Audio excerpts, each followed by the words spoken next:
In part 3, the focus will be on the concluding statement of Rashi, in which he uses the last of the 4 examples presented by the Torat Kohanim. That example was providing advice that was inappropriate for that individual, which was to sell real estate and with the proceeds take ownership of a chamor, presumably to be able to transport merchandise from city to city, from which he would receive an income stream. And then Rashi adds one line that defines the inappropriateness of that advice, V'ata okef alav, that through your arguments and suggestions you twist him to agree to your suggestion, and v'notla himenu. In doing so, take ownership of the property from him. In part 2, we noted the departure of Rashi from a strict literal interpretation of Vayikra 19:14, which was that one is prohibited from placing a physical stumbling block, lifnei iver, in the path of a blind person, thereby creating a potential injury, possibly even death, as a result of a fall. Underpinning this rejection, from the standpoint of the Pshuta Shel Mikra, was the fact that such a prohibition would come under the broad prohibition of creating a stumbling block, a bor, an implied prohibition previously recorded in Shmot 21. For this reason, Rashi redefines the summa as one who is a summa b'davar, blind to certain circumstances that could result in a threat and danger to one's physical well-being. And hence Rashi reads into the command of V'lifnei iver lo titein michshol that one is prohibited from giving advice that is inappropriate for that person who is a summa b'davar, blind to those circumstances. Rashi rejects the first 2 examples suggested by the Torat Kohanim. One, an example in which the protagonist suggests the person leave before sunrise, thereby exposing the individual to the risk of attack. And also the second piece of advice, the one should leave in broad daylight, thereby exposing the individual to heat exhaustion. Both examples, according to Rashi, would come under the broad prohibition of creating a bor.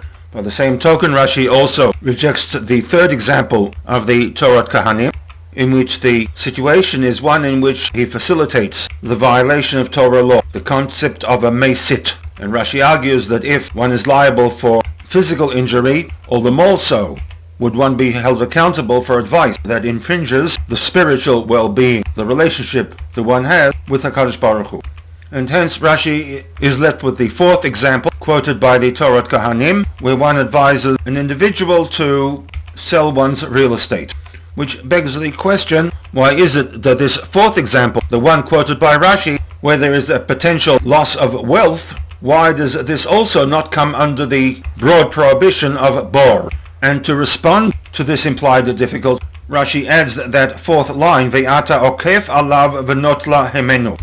Because this advice in of itself is not necessarily a problem. The individual may wish to develop an income stream through trading, and to accomplish this, the individual might need cash to buy and sell, he might need a method of transportation, and hence, in of itself, the advice is not bad. Problem here is that this is advice which is eina hogenet law, emphasis on the word law, to him, the recipient of that advice. Were the problem to be bad advice, then Rashi should have dropped the last word law. In other words, lo titein eitzah, one is prohibited from giving advice she'ena hogenet, which is not appropriate. In other words, bad advice. If that was the case, this would come under the broad prohibition of creating a bor. But Rashi does add the word law, that this is advice that is inappropriate to him, the recipient of that advice, and the Torah prohibits such advice because it is self-serving. The individual has an ulterior motive of profiting from that advice.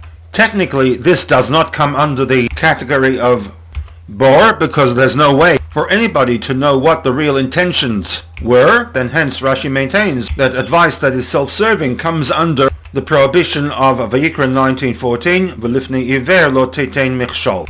The ulterior motive component of this advice is reflected in the 4th line, V'ata okef alav v'notla hemenu, that by your actions you twist him to your advantage to gain possession of the property. And with somewhat of a nuanced reading of the text, the prohibition now becomes do not give advice unless the needs of the recipient is the primary focus. Or in the language of today, when you require financial advice, find an advisor who is right for you.